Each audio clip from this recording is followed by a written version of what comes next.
Very good evening. आपका स्वागत है इस चैनल पे जहां पर हम बात करेंगे इंडियन पॉलिटी के बारे में। और हम लोगों ने लास्ट क्लास में देखा था कि इंडियन पॉलिटी में हमें संविधान किसे कहते हैं। संविधान को लागू करने के लिए जो हमारी राज्य व्यवस्था होती है, पॉलिटी होती है, उसकी कौन कौन सी बॉडीज़ है, कौन कौन सी संस्थाएं हैं जो इसे लागू करती हैं। अब हम लोग नए टॉपिक की तरफ आगे बढ़े हैं जिसमें हम फिर से जानेंगे कि संविधान क्या है और उसका महत्व क्या है और उसका वर्गीकरण क्या होता है, यानी उसका क्लासिफिकेशन क्या होता है और उसका इम्पोर्टेंस क्या है संविधान का। तो हम लोग टॉपिक पे आगे चलते हैं कि संविधान के बारे में एक बार फिर से पहले ले कि संविधान किसी देश के शासन के लिए, संविधान जो है किसी भी देश के शासन के लिए आधारभूत सिद्धांतों यानी आधारभूत सिद्धांत यानी बेसिक प्रिंसिपल जो होते हैं, आधारभूत जो सिद्धांत होते हैं, बेसिक प्रिंसिपल होते हैं या तथा उसके नीतियों का संकलन होता है। यानी कोई भी देश में अगर संविधान है तो संविधान वो किससे बने होते हैं, उनके बेसिक प्रिंसिपल, यानी कहने का मतलब है बेसिक उनके प्रिंसिपल आधारभूत सिद्धांतों से और उनके जो नीतियां, उनकी जो पॉलिसी होती है उनसे बने होते हैं और उन्हीं का संकलन किया हुआ आता है। यानी उनमें जो करने की बात होती है कि हमारा देश ऐसा चलना चाहिए, हमारा देश ऐसा होना चाहिए, उसी के संकलन हमारा क्या कहलाता है, संविधान कहलाता है।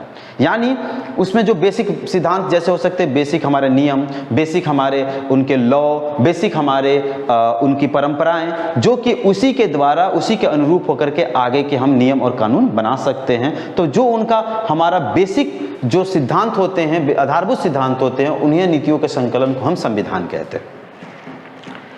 लेकिन मान लीजिए कि कोई भी देश का एक संविधान लिख दिया गया और उसमें जनता अपना विश्वास ही नहीं दे रही है, उसे जनता को भरोसा ही नहीं है, जनता यही कह रही है कि नहीं, मुझे ये जो नीतियां और कानून बनाया गया मैं उसमें बिलीव ही नहीं करता हूं, तो ये संविधान का कोई मूल्य ही नहीं है। संविधान का मूल्य तब होगा कि जब उसे लोगों के द्वारा, जनता के द्वारा उन्हें वैधानिक मान्यता प्राप्त हो, यानी लीगल रिकॉग्निशन प्राप्त हो, यानी उन्हें सब उसमें अपना विश्वास प्रकट करे कि हाँ, आपने जो नियम कानून बनाए हैं, आपके जो नीतियां हैं, आपके जो कानून हैं, आपके जो नियम हैं, आपकी जो परंपराएं हैं, हमें बिल्कुल अच्छा लगा, हम इसे एडॉप्ट करते हैं, पसंद करते हैं और हम उसमें विश्वास दिखाते हैं। इसका मतलब ये है कि किसी भी देश के संविधान को वैधानिक मान्यता प्राप्त होती है, यानी लोगों के द्वारा उसे पूरी तरह से अप्रूवल मिल जाता है कि हाँ, ये जो नियम और कानून है हमारे लिए बहुत सही है। उसी के बाद हम बात करें कि संविधान देश की सर्वोच्च विधि होती है। देश की सर्वोच्च विधि का मतलब जितने भी कानून और नियम बनते हैं किसी भी देश के, तो वो संविधान में जो लिखी हुई है नियम और कानून और जो विधि होती है उसके अंडर में होती है, उससे ऊपर नहीं होती। यानी जो भी चीज़ अगर हमें नए कानून बनाना है तो संविधान को देख करके बनाया जाता है कि हाँ, संविधान हमारा ये कह रहा है, उसी के अनुरूप हम नियम और कानून बनाते हैं। यानी संविधान की ये बात हमें बिल्कुल ध्यान में रखनी चाहिए कि संविधान हमारे किसी भी देश के शासन के लिए आधारभूत सिद्धांत होती है, नीतियों का संकलन होता है, संविधान को वैधानिक मान्यता प्राप्त होती है और संविधान की जो विधि होती है वो सबसे सर्वोच्च होती है, यानी सुप्रीम लॉ होता है, उससे ऊपर और कोई लॉ नहीं होता। हम अपने देश के संविधान के बारे में ही बात नहीं कर रहे हैं, हम दुनिया के जितने भी देश के संविधान के बारे में बात कर रहे हैं, सबको लेकर के यहाँ पे चल रहे हैं। अब आगे हम देखते हैं कि संविधान के क्या क्या महत्व हैं, यानी क्या क्या इंपॉर्टेंस है, संविधान के क्या क्या महत्व है, क्या क्या इंपॉर्टेंस है। और मैं आपको बोलूँगा कि ये तब तक के स्क्रीनशॉट ले लें या हमारे साथ साथ आप लोग जरूर लिखते जाएं, जिसके कारण आपको साथ साथ में समझ बढ़ती जाए। और जितना ज़्यादा मैं इस बोर्ड पे ऐसे लिख करके इसलिए बता रहा हूँ क्योंकि आप लोग जब तक अपने हैंडराइटिंग से, अपने हाथों से आप नोट्स नहीं बनाएंगे, तब तक के लिए आपको एक बेसिक समझ आपको डेवलप नहीं हो सकती। इसीलिए आप साथ साथ में नोट्स को बनाते चले, साथ साथ में लिखते भी चले। ठीक है, अब हम चलते हैं आगे कि हमारे संविधान के क्या क्या महत्व हैं। ठीक है, हम इस संविधान के महत्व पे चलेंगे। तो एक बात और भी ध्यान देना है कि संविधान से, अगर हम संविधान के बारे में जानते हैं कोई देश के बारे में, तो उस देश की पूरी एक जानकारियाँ प्राप्त होती है। संविधान समझिए कि देश का आईना होती है। देश का आईना का मतलब अगर किसी भी देश को समझना है कि वह देश कैसा है, किस प्रकार है, तो उसके संविधान को एक बार ले करके पढ़ लीजिए, आपने पता चल जाएगा कि उस देश में लोगों पे शासन कैसे किया जाता है, वहाँ की सरकार कैसी है और वहाँ के लोग कैसे हैं, लोगों के लिए कौन कौन से कानून बने हुए हैं, आप वहाँ कैसे सर्वाइव कर सकते हैं। ये सब बातें, जानकारी आपको कहाँ मिलती है? संविधान में लिखती है।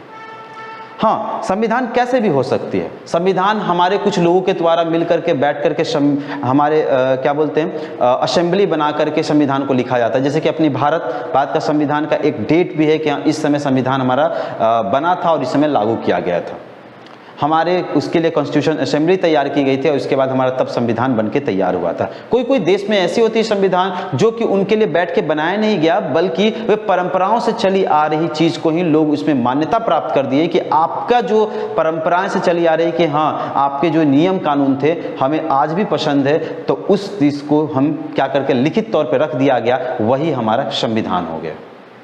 तो उस तरह के बहुत तरीकों के संविधान होते हैं, तो हम उसके बारे में फिर चर्चा करेंगे कौन कौन तरह के संविधान होते हैं। लेकिन हम संविधान के महत्व के बारे में बात कर लेते हैं, यानी संविधान के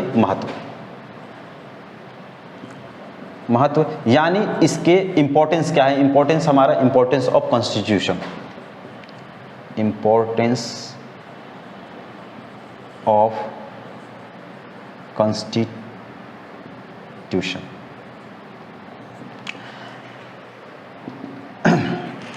देखिए, अगर किसी भी देश का संविधान की बात कर लेते हैं, उस संविधान से मैंने बताया कि संविधान देश की आईना होती है, तो उस संविधान से हमें क्या पता चलेगा। संविधान से ये पता चलेगा कि उस संविधान के अनुरूप हमारे उस देश में कैसी शासन प्रणाली है। यानी संविधान, ये जो हमारे संविधान होती है वो देश के शासन प्रणाली को तय करती है। यानी संविधान जो है उसके महत्व में पहले महत्व की तरफ बढ़े तो संविधान देश के शासन प्रणाली को तय करती है। यानी संविधान जो है वो उस देश में किस तरह की शासन प्रणाली है, किस तरह का हमारा गवर्नेंस सिस्टम है, गवर्नेंस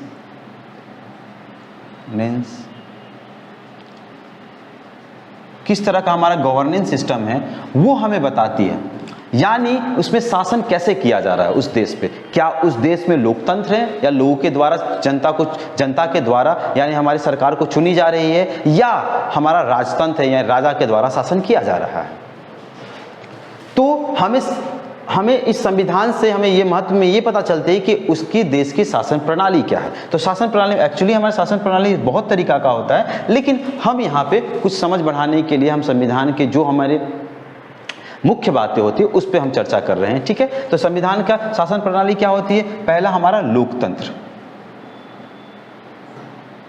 वहां पे लोकतंत्र है यानी डेमोक्रेसी है, या राजतंत्र है। राजतंत्र यानी हमारा हम बात कर सकते हैं जिसको हम बोलेंगे मोनार्की। कैसा सिस्टम है वहां पे, कैसे देश को चलाया जा रहा है, क्या जनता के द्वारा चुन करके लोग को वहां पे शासक को बैठाया गया है, या हमारा आनुवंशिक रूप से है, यानी जो हमारे राजा हैं उनके पुत्र वैसे करके हमारे देश को चलाया जा रहा है। तो हमें ये कैसा भी देश हो वह संविधान हमें बिल्कुल बता देगा कि संविधान क्या, कि हमारे कैसा देश में किस तरह से चलाया जा रहा है। हम यहाँ पूरी तरह से हम समझ लेकर के नहीं बैठे हैं कि लोकतंत्र किसे कहते हैं और हमारा राजतंत्र क्या होता है। जब अपने हम संविधान भारत के संविधान पे चलेंगे तो यहाँ ये जिक्र किया जाएगा, लेकिन बस यही बताना चाह रहा हूँ कि संविधान के महत्व में कि संविधान देश के शासन प्रणाली को तय करती है, या संविधान में कैसा लोकतंत्र है या राजतंत्र। ठीक, संविधान के दूसरे महत्व की तरफ हम चर्चा करें कि आखिर दूसरा महत्व क्या है। तो उस बात पे हम गौर करें कि संविधान देश की जिस तरह से शासन प्रणाली को तय करती है, उस तरीका से संविधान हमारे देश के राज्य व्यवस्था को भी तय करती है। राज्य व्यवस्था का मतलब जो आपने जो संविधान में लिखी हुई बातें आप उसे लागू कैसे करवा रहे हैं लोगों पर। यानी संविधान हमारा, सेकंड में हम बात करेंगे कि संविधान देश के राज्य व्यवस्था यानी हम पॉलिटी, देश के राज्य व्यवस्था को तय करती है। यानी पहला संविधान देश के हमारे शासन प्रणाली को तय करती है, और साथ में हमारे देश के राज्य व्यवस्था कैसी है, आपने जो संविधान में लिख दिया है उसे लोगों पे आप कैसे लागू करवाते हैं उसको तय करती है। देखिए, हम यहाँ पे एक बात भी और गौर करने वाली बात है हमारे अपने देश की बात करें या और भी देश की बात करें तो सबका जो राज व्यवस्था यानी लोगों पे लागू कराने का अलग अलग तरीका होता है। देखिए, इससे ये पता चलता है कि राज व्यवस्था की प्रकृति क्या है। मतलब क्या पता चलता है कि राज व्यवस्था की क्या है, राज व्यवस्था की प्रकृति यानी nature of polity, nature of polity यानी उस पर लागू करने की किस तरह की प्रकृति है।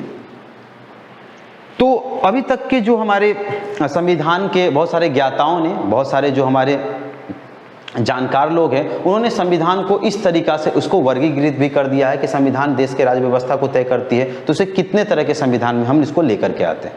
पहला, अगर वो संविधान के राज्य व्यवस्था तय करने की बात है तो वो हो सकता है कि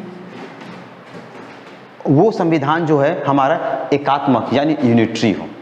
एकात्मक मतलब यूनिटरी।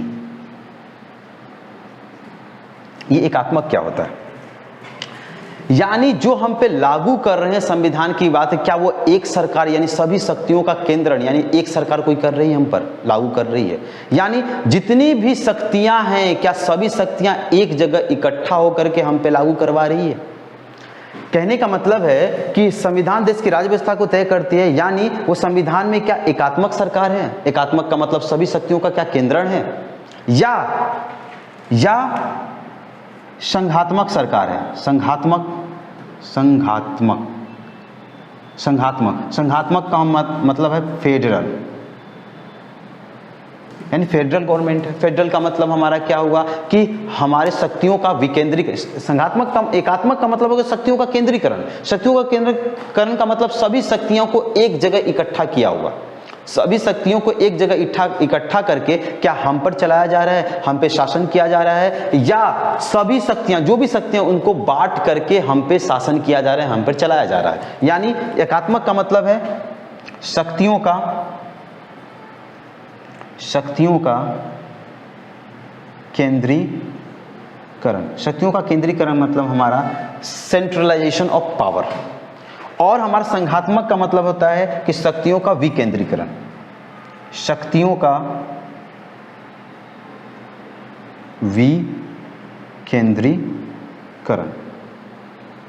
विकेंद्रीकरण का मतलब शक्तियों को क्या बांट दिया गया है, शक्तियों को बांटा गया। जैसे कि एक हमारी सरकार नहीं, बहुत सारे सरकारें मिलकर के हम पर क्या वो शासन कर रही है। तो ये देश की राज्य व्यवस्था तय करती है कि हमारा क्या एकात्मक है कि संघात्मक है। और एक और भी पहल आकर के आते हैं जिसको बोलते हैं अर्ध संघात्मक,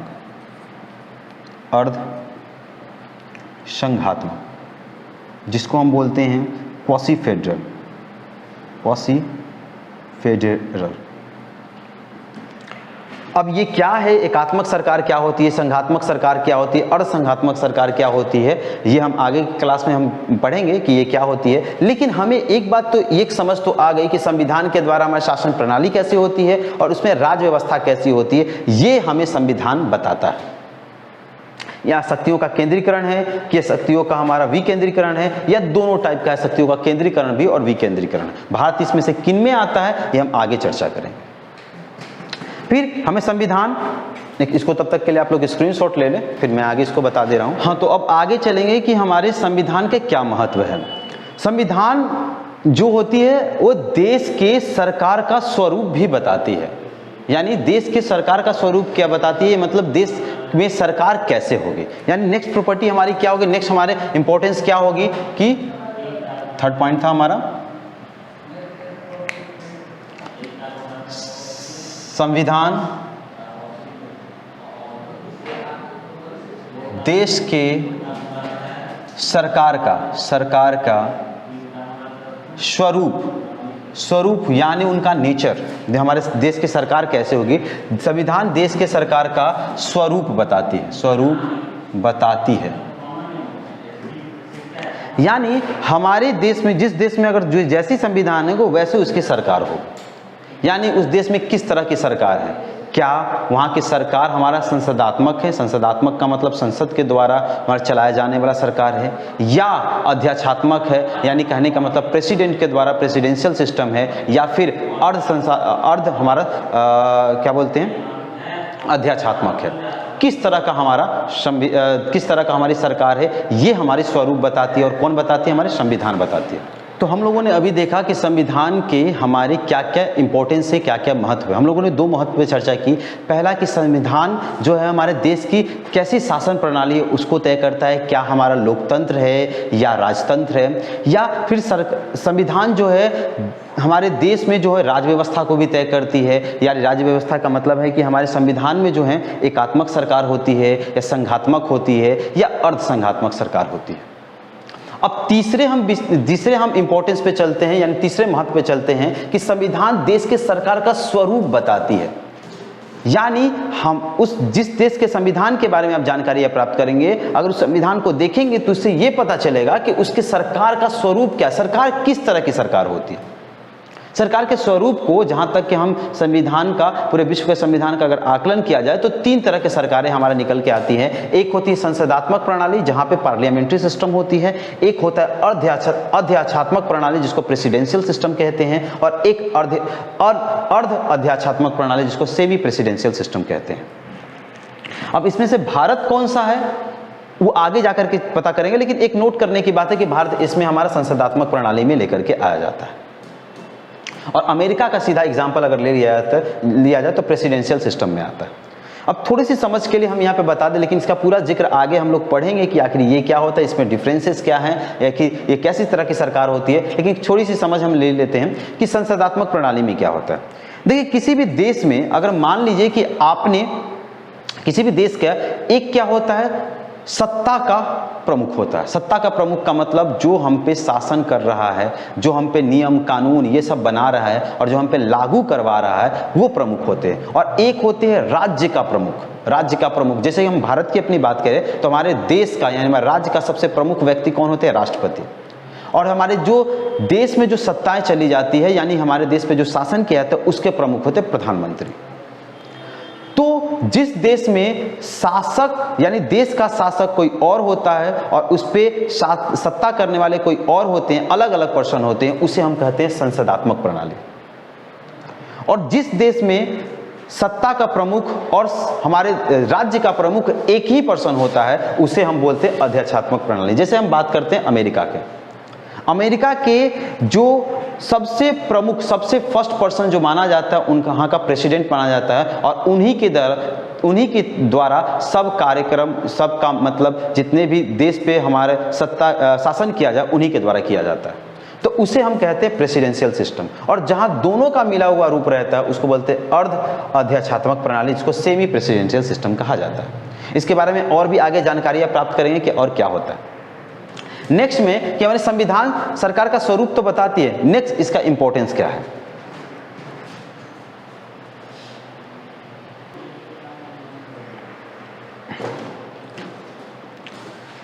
हम संविधान के अगले महत्व की तरफ बढ़ते हैं कि संविधान का अगला महत्व क्या है। संविधान का अगला महत्व कि संविधान सरकार के अंगों की शक्तियों की सीमा तय करती है। यानी संविधान सरकार के अंग, जो हमारे सरकार के अंग होते हैं, सरकार के अंग हमारे कौन कौन से होते हैं? किसी भी देश के सरकार के हमारे 3 अंग होते हैं, एक विधायिका, कार्यपालिका और न्यायपालिका। किसी भी देश की बात करें, किसी भी देश की कैसे भी सरकार हो, कैसे भी हमारा संविधान हो, लिखित हो अलिखित हो, कैसे भी हमारा संविधान हो, वहाँ पे 3 अंग होते हैं, एक होती विधायिका, एक कार्यपालिका और एक न्यायपालिका। तो संविधान सरकार के अंग की शक्तियों का सीमा तय करती है, यानी उनकी शक्तियां कहाँ तक सीमित है ये हमारे संविधान में लिखित रहती है। अगर ऐसा न हो तो बिल्कुल इन सब के बीच में द्वेष हो सकता है और इन सब के कौन किस पे प्रभावी हो सकता है। अगर ये ना लिखा हो तो बिल्कुल सरकार और देश बिल्कुल डूब सकती है। यानी संविधान हमें सरकार के अंगों की शक्तियां सीमा तय करती है कि कहां तक उनकी शक्तियां होती है। तो किसी भी देश में 3 तरह के हमारे सरकार के अंग होते हैं। एक होती है विधायिका। विधायिका का मतलब ये होता है कि हमारे देश में विधि बनाना, यानी देश के संविधान के संगत, यानी देश में जो संविधान है उसके संगत, उससे ऊपर नहीं बल्कि उसी के साथ साथ चलते हुए उसके संगत विधि का निर्माण करती है। यानी उसी के साथ चलते हुए विधियां बनाती है, कानून बनाती है, नियम बनाती है। हाँ, अपने देश की बात किया जाए, अपने देश में जो हम इलेक्शन करवाए जाते हैं, जैसे हमारा लोकसभा का जो इलेक्शन होता है, वो लोकसभा के इलेक्शन में हम अपने देश के विधायिका को चुनते हैं। यानी पार्लियामेंट में जो हमारे विधायिका बैठती है, कहने का मतलब है कि जो हमारे लोकसभा में जो बैठते हैं वो हमारे विधि, हमारे देश के लिए विधि बनाते हैं, हम उनके लिए चुनते हैं, उनके लिए हमने वोट करते हैं और उनको चुन करके जिता करके लेकर के आते हैं।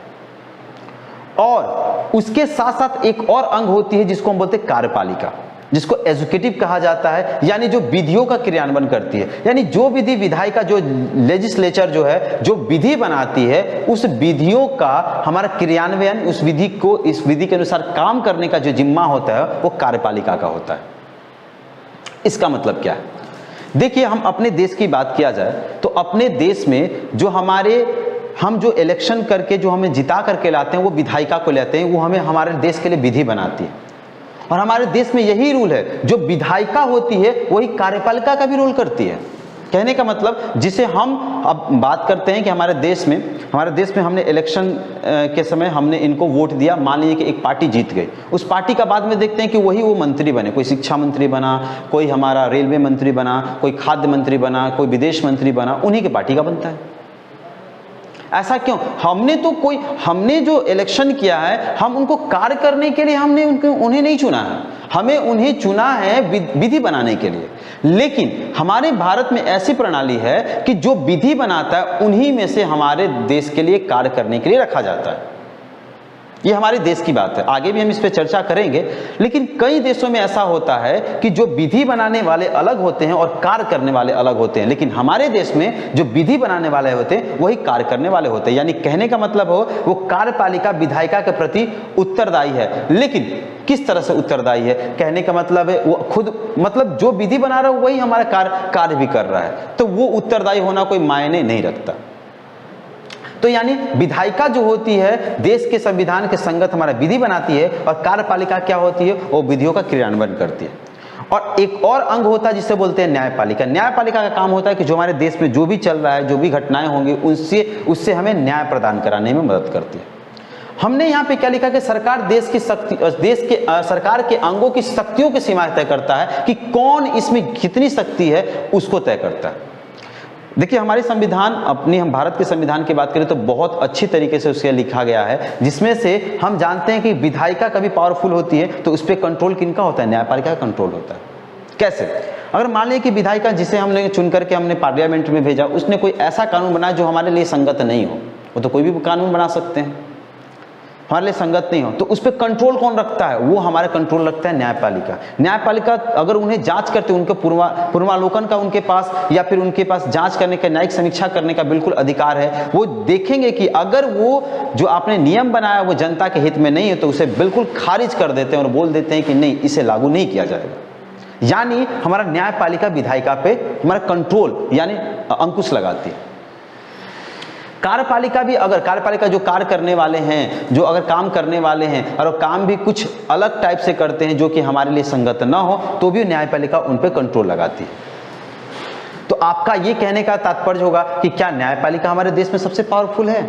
बिल्कुल, न्यायपालिका पावरफुल है, लेकिन पूरी तरीका से नहीं है, क्योंकि न्यायपालिका पे भी अंकुश लगाने के लिए हमारे विधायिका है। मान लीजिए कि कोई न्यायपालिका के जो हमारे जज हैं, सुप्रीम कोर्ट के जज हैं, कोई ऐसे हमारा निर्णय सुना दे जो हमारे लिए संगत न हो, हमारे लिए बिल्कुल उचित न हो, तो विधायिका क्या काम करती है?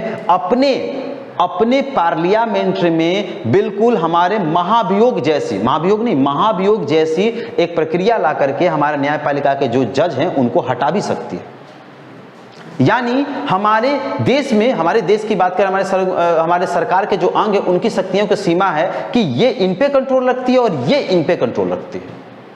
इस तरह की हमारे बनाए गए। तो ये हमें कौन बताता है? ये संविधान बताती है। संविधान बताती है कि हमारे देश में जो सरकार के अंग है उनकी शक्तियां कहां तक सीमित है, वो कितने पावरफुल है, ये भी हमें संविधान तय करके बताती है।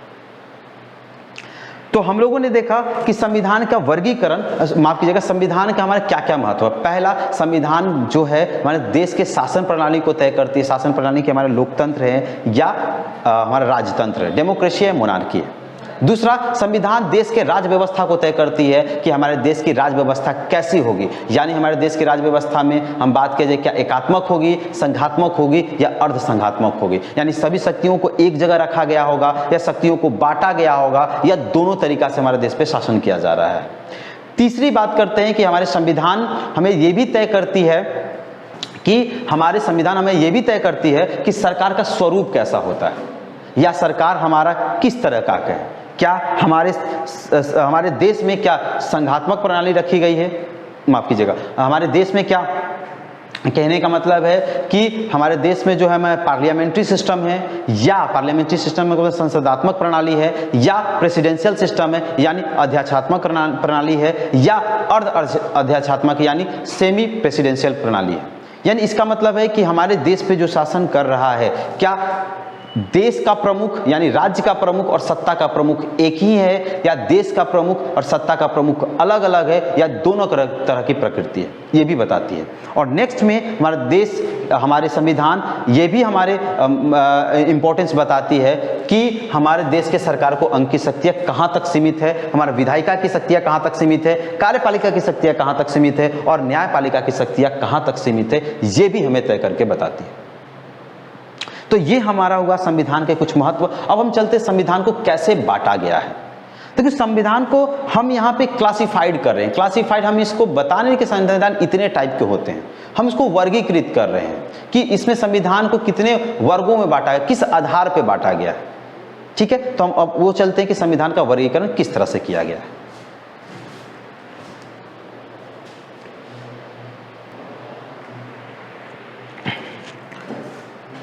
तो अभी हम लोगों ने देखा कि संविधान का क्या महत्व होता है। अब हम लोग चलते हैं कि संविधान को किस तरह से वर्गीकृत यानी क्लासिफाइड किया गया है।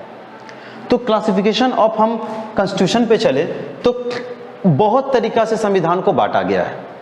हम सभी आधार पे देखेंगे, आंकेंगे कि किस तरह से हमें संविधान को बांटा गया है। हम पूरे दुनिया के संविधान की बात कर रहे हैं, किस तरीका से बांटा गया, और इसमें आपको भी गेस करना है कि भारत किस तरह के संविधान का हिस्सा है। तो हम लोग चलते हैं पहला, यानी उत्पत्ति एवं उद्गम के आधार पर, यानी ओरिजिन के आधार पर, यानी संविधान की उत्पत्ति कैसे हुई है उसके आधार पर, यानी उत्पत्ति या उद्गम यानी कैसे संविधान बना है, यानी उसकी ओरिजिन क्या, उस आधार पर देखा जाए तो संविधान हमारा दो तरह का हो गया। एक संविधान जो होती है निर्मित यानी कॉन्स्टिट्यूटेड, और एक होता है विकसित। विकसित मतलब डेवलप्ड। दो तरह का संविधान होता है, निर्मित होता है और कॉन्स्टिट्यूटेड होता है। निर्मित यानी कॉन्स्टिट्यूटेड और विकसित मतलब डेवलप्ड। हम अपने भारत के एग्जाम्पल लें तो उसके अनुसार से भी हम बताएंगे कि भारत के एग्जाम्पल लेकर, लेकिन निर्मित क्या होता है, वैसा संविधान जिसके लिए कुछ लोग मिलकर के संविधान सभा करके मीटिंग करके के संविधान को बनाते हैं, उसको मिल करके बैठ करके डिस्कशन करके बनाते हैं, उसे बोलते हैं निर्मित संविधान, यानी हमारा यानी कॉन्स्टिट्यूटेड होता है। और कुछ ऐसे संविधान होते हैं जो कि हमारी परंपराओं से चली आ रही है, परंपराओं से चली आ रही है, उस परंपराओं से चली आने के साथ साथ उसे उस जो परंपराएं जो नियम कानून थे उसको एक लिख दिया गया और लिख करके वो डेवलप्ड हुआ है, तो उसे बोलते हैं हमारा विकसित संविधान। जैसे हम भारत के एग्जाम्पल लेकर के चलते हैं, भारत के संविधान को बहुत सारे जैसे 389 लोगों ने बैठ करके यहाँ पे बात की गई थी, कॉन्स्टिट्यूटेड किया गया था, लेकिन भारत पाकिस्तान जब अलग हो गए तो वो बात हम बाद में करेंगे, लेकिन उतने लोगों के द्वारा मिल करके हमारे संविधान को बनाया गया था। उसी तरीका से विकसित संविधान की तरफ हम चले, जहाँ पे हम ब्रिटेन का संविधान करें तो उनकी परंपराओं को एक तरीका से लिख करके और उस पर शासन किया जाता है, तो वैसे संविधान को हम क्या कहते हैं, विकसित संविधान। उसी तरीका से अगर आय की तरफ चले कि संविधान को अगर निहित मूल्यों के आधार पर यानी शासन प्रणाली के आधार पर अगर बांटा जाए कि संविधान शासन प्रणाली के आधार पर कितने तरह का होते हैं, तो संविधान दो तरह का होते हैं। एक किस तरह का शासन किया जा रहा है, क्या लोगों के द्वारा चुन करके वहां पे शासन किया जा रहा है, जो हमारे शासक जो हैं क्या लोगों के द्वारा चुन करके गए हैं, या वहां पे अभी भी राजतंत्र है। राजतंत्र का मतलब मोनार्की सिस्टम, यानी कहने का मतलब राजा का बेटा राजा, राजा का बेटा राजा, उन्हीं के द्वारा शासन किया जा रहा है। तो इस तरह के संविधान, इस तरह के हमारे क्या होते हैं, संविधान होते हैं जहां पर डेमोक्रेटिक कहने का मतलब लोगों के द्वारा चुन करके जहां पे शासन किया जाता है, और जहां का शासक हमारा अभी भी हमारा वंश के आधार पर रखा गया है, तो उसको हम बोलते हैं राजतंत्र यानी मोनार्कियल, और जिसको लोगों के द्वारा चुन करके गया है जिसको डेमोक्रेटिक बोलते हैं।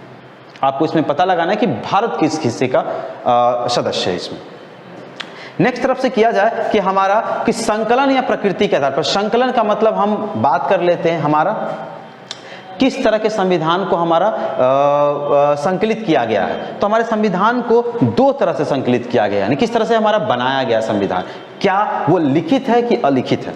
और आप कहेंगे कि कोई अलिखित संविधान भी होता है।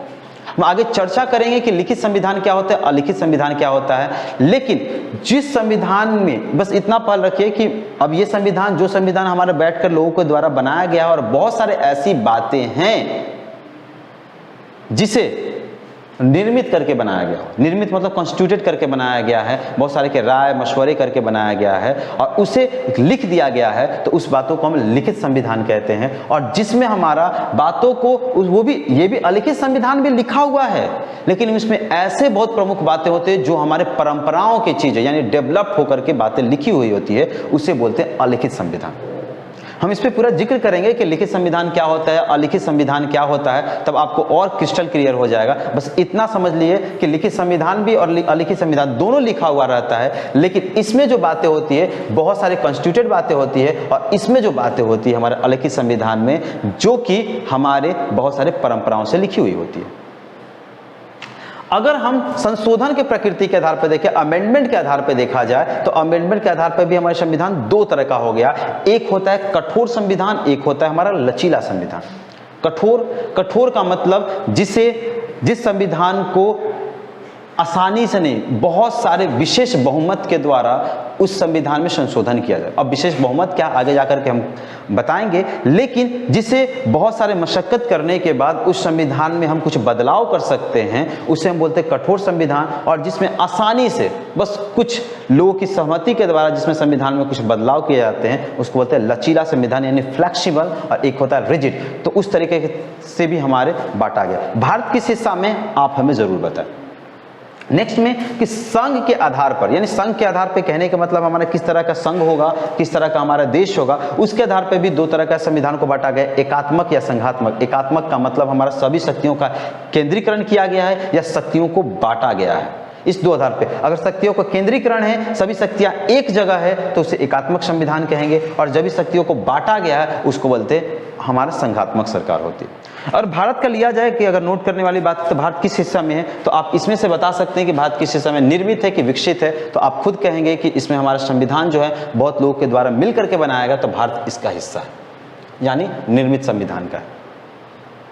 अब देखिए, इसका मतलब ये नहीं कि इतने टाइप के संविधान होते हैं, बल्कि क्लासिफाइड किया गया है कि भारत इनमें से कौन कौन से लोगों को फॉलो करता है। दूसरी बात है कि हमारा संविधान में निहित मूल्यों के आधार पर यानी शासन प्रणाली कैसे, लोकतंत्रात्मक है, राजतंत्रात्मक है, या मोनार्कियल सिस्टम है, या डेमोक्रेटिक सिस्टम है। यानी हमारा जो हमारे देश पे जो शासन किया जाता है लोगों के द्वारा चुन करके जो जिसे भेजते हैं वही शासन किया जाता है, यानी हमारे देश में लोकतंत्रात्मक है, तो ये भारत इसका हिस्सा हो गया।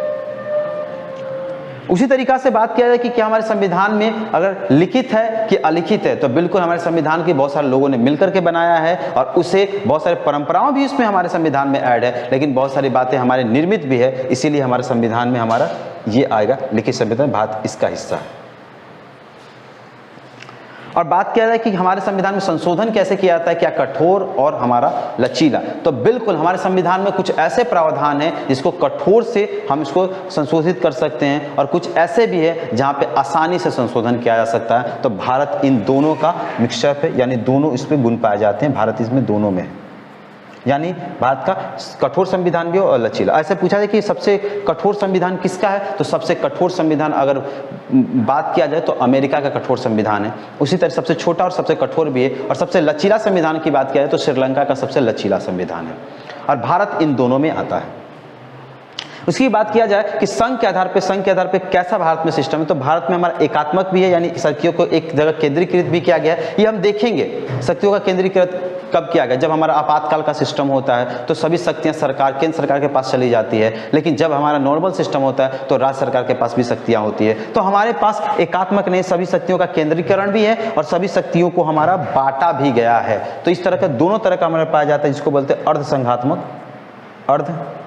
संघात्मक। अब अर्ध संघात्मक लिखा गया, यहाँ पे आप कहेंगे कि हमारा अर्ध एकात्मक क्यों नहीं लिखा गया, क्योंकि हमारा जनरली जो है हमारा भारत में संघात्मक है, लेकिन हमारा एकात्मक की तरफ झुका हुआ है, तो इसलिए यहाँ पे अर्ध संघात्मक लिखा गया। यानी भारत इसमें क्वासी फेडरल कहा जाता है, भारत इसका हिस्सा है, यानी भारत इसमें हमारा आएगा। तो हम लोगों ने देखा कि संविधान को इस तरीका से बांटा गया है। अब आगे की क्लास में हम लोग ये जानेंगे कि हमारे संविधान को अगर हम चर्चा करें तो भारत में संविधान में हमारा लिखित है कि अलिखित है, इसके आधार पे हम देख सकते हैं कि हमारा निर्मित है या विकसित है। इसके आधार पे हम देख सकते हैं कठोर है या लचीला है या एकात्मक है या संघात्मक है। तो हम इस तरह का हम सभी जो भी हमारे संविधान को यहाँ पे वर्गीकृत किया गया है उसको अगले क्लास में चलेंगे कि अगले क्लास में हमारा कि हमारे लिखित और अलिखित संविधान पे चलेंगे, जिसके कारण बहुत सारे और भी चीज़ क्लियर होते जाएंगे। ठीक है, तब तक के लिए आप इसे नोट कर ले, इसे स्क्रीनशॉट ले ले और आप इसका रिवीजन करें। और कोई भी अगर बात समझना है तो आप एक बार कमेंट करके जरूर बताएं, हम इसका रिप्लाई करने की पूरी कोशिश करेंगे और इससे हम जरूर आपके कमेंट को देख करके जो भी त्रुटियां हुई है उसको हम ठीक करने की पूरी कोशिश करेंगे। तब तक के लिए अपना ख्याल रखें। धन्यवाद।